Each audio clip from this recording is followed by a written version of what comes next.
Čas žetve in praznikov povezanih z njo se bo počasi poslovil. Pozdravljamo novo inkarnacijo elementa vode, ko rodovitna Mara oziroma Živa postane hladna morana, ki nas popelje v naše globine. To pa je čas predvsem za nas ženske.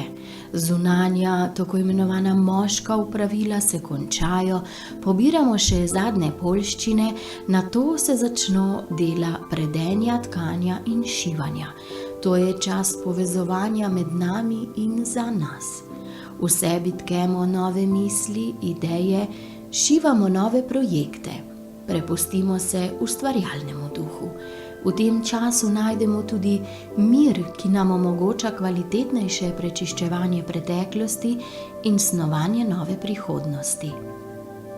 Za mnoge pa je prav ta prehod včasih zelo težak, saj je s povezovanjem s podzemljem, ki se nam odpira, povezana tudi tema, neznano, podzavest, in marsikomu se je težko prepustiti. Še posebno v Vinotoku oziroma oktobru pa nas vodi Mokošina energija, pomaga nam pri ponovni vzpostavitvi stika s seboj, pri utrjevanju poslanstev ali ponovnih premislekih o njih v tem prehodnem življenju. Mokoš nas vodi, da se znotraj sebe na jesen uglasimo. Vse tkanje in šivanje nove prihodnosti je namreč lahko na dolgi rok uspešno le, če znamo poglobljeno in analitično pogledati v preteklost, se učiti iz napak in zatem odločno počistiti z vsem, kar nam zdaj več ne služi. Če lahko na podlagi ustne in zapisane tradicije precej točno določimo in orišemo obredja prednikov našega prostora, v času solsticijev pa je to malce težje v jeseni, še posebej v tem času prehoda.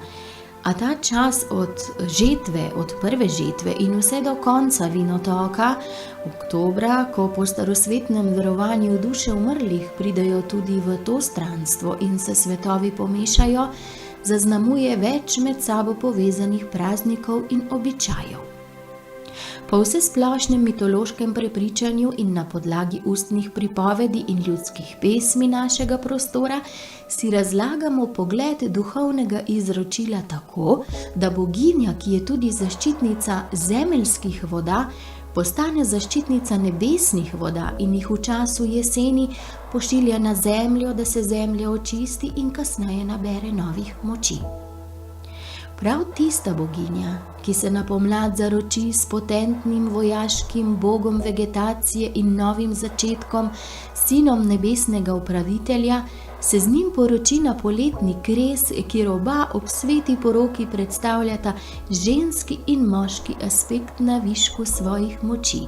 Na jesen pa se boginja spremeni v drugačno, manj prijetno energijo, ki nas vodi v navidezno smrt in nas pripravlja na transformacijo ob tem, ko soncu moč peša. Celotna skupnost se je nekoč že v velikem srpanu, avgustu, zbirala in pobirala jabolka, nato pa ustvarjala najrazličnejše jedi iz jabolk in jih darovala bogovom. Po mnogih delih Evrope so poznani tako imenovani jabolčni festivali, ki se navezujejo na praznike žetve in se vršijo tudi v Kimovcu, v septembru, predvsem na 8. dan in okoli enakonočja. Segajo v predkrščanski čas, a so preživeli do dan danes. Obstaja celo ohranjen običaj očiščenja z jabolkom. Jabolko prerežemo na pol, iz ene polovice izdolbemo sredico in peške, v vdolbino nalijemo staljen vosek in zlepimo 2 dela jabolka skupaj. Zakopljemo ga izven našega doma za očiščenje in zaščito družine. 8. Kimavec velja po novoverskih predstavah za rojstvo Device Marije, še iz predkrščanskih časov pa vemo, da je ravno 8. september čas čaščenja boginje Lade, izvorne boginje, vladarice, ki je skupaj s Svarogom ustvarila ljudi, ki bdi nad zakonom in zaljubljenci, kar je značilno predvsem za vzhodnoslovanske dežele, pri nas pa je v podobnem smislu bolj poznana boginja Živa, tako kot tudi pri zahodnih Slovanih. Na vzhodu ta čas praznujejo tudi praznik rožanic, kar je ženska izpeljanka boga roda oziroma rođanica, ki velja v največ primerih za nepersonificirano božanstvo. Gre za ustvarjalno vesoljno energijo, ki je ustvarila vse tri svetove, jav, nav in prav. Rožanica naj bi bil ženski aspekt te energije, v poosebljeni obliki jih v množini smatrajo za boginje usode, in prav Mokoš, ki je tudi zaščitnica žensk, ženskih opravil in porodnic, naj bi bila prva izmed njih. V času enakonočja so nekoč za ta praznik obredno mesto pokrili s prtom in bogovom in rožanicam darovali kruh, sol, jajca, med, vino, medico, sadje in tudi druge dobrote. Rojenice, sojenice ali rožanice so tudi velik del slovenske in južnoslovanske kulture, katerim ob rojstvu otroka ravno tako pogrnemo mizo, da bi dodelile dobro usodo. Obenem pa so nekoč rožanicam darovali še ob obrednem striženju, ko otrok zapusti otroško obdobje in predvsem fantje mamino okrilje. Jesen je čas, ko so nekoč ljudje prebili več časa za zidovi, to pa je prineslo mnogotera trenja in razčiščevanja. In ravno to je tisto, kar prežema jesenski čas: čiščenje in transformacija. V tem obdobju, ko se je vse umirilo, je v Posočju v zahodni Sloveniji Dehnar, vodja skupnosti, končno imel čas, da se posveti izobraževanju. Člane skupnosti je učil branja, pisanja, odločal o vahti, staroverski policiji, snoval obredja. Jesen ni obeležena z letnim mejnikom in obredjem, kot je na primer pri poletnem kresovanju, naj pa bi se v internem duhu na jesen dobili dehnarji in tudi vsi tisti, ki so živeli na robu družbe, poščavniki, vidoni, vidomke, vedeževalke. Prav gotovo jim je bil trenutni utrip narave pisan na kožo, da so o staroverskih praksah v umirjenem duhu debatirali in se učili drug od drugega. Vse do spomladi pa so dehnarje obiskovali tudi neporočeni strici, stari vsaj 39 let. Vsako spomladi in jesen je po hišah v zahodni Sloveniji hodila maska, imenovana kotunik ali klicač sonca. Ve se, da so izvajali tudi jesenski obred, ki je podoben spomladanskemu, a natančno ni popisan. Različna obredja z maskami skozi jesen nakazujejo na vsesplošno prakso evropskega sveta. Kot odposlanke podzemlja hodijo naokoli in v veri, da se podzemljemu božanstvu ne bi zamerili, so jim ljudje radi darovali. Rjepušč pa je posebna staroverska maska, ki ima na glavi odslužen ribežen.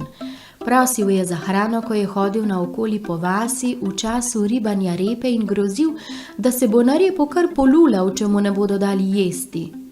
Gospodinja je darovala klobaso, jajca in kruh. Rjepuščev spremljevalec je dobil ostale darove. Rjepušč nato vzame repo, jo prereže na pol in s polovico repe tako rekoč pokadi prostore domačije, da se očistijo slabih energij in bolezni. Sicer tudi v zimskih obredih poznamo peko repe, ki odganja vse slabo. Rjepušč pride 3-krat: ob spravilu žitaric, ob spravilu sadja in ob spravilu repe, korenja, krompirja in zelja. Jesen pa je tudi čas Svaroga, stvaritelja. V jesenskem obredju so ljudje kurili manjše kresove ter zaznamovali odhajajoče sonce tako, da so ga vrgli v reko, kjer se je združil z elementom boginje, kjer njen element vode prevzema vladavino tega časa. Tipična rastlina, ki se pojavlja v jesenskem času, je jerebika. Veje jerebike so zatikali za okna, da so prinašala sončno energijo s svojimi rdečimi jagodami in odganjala zle sile.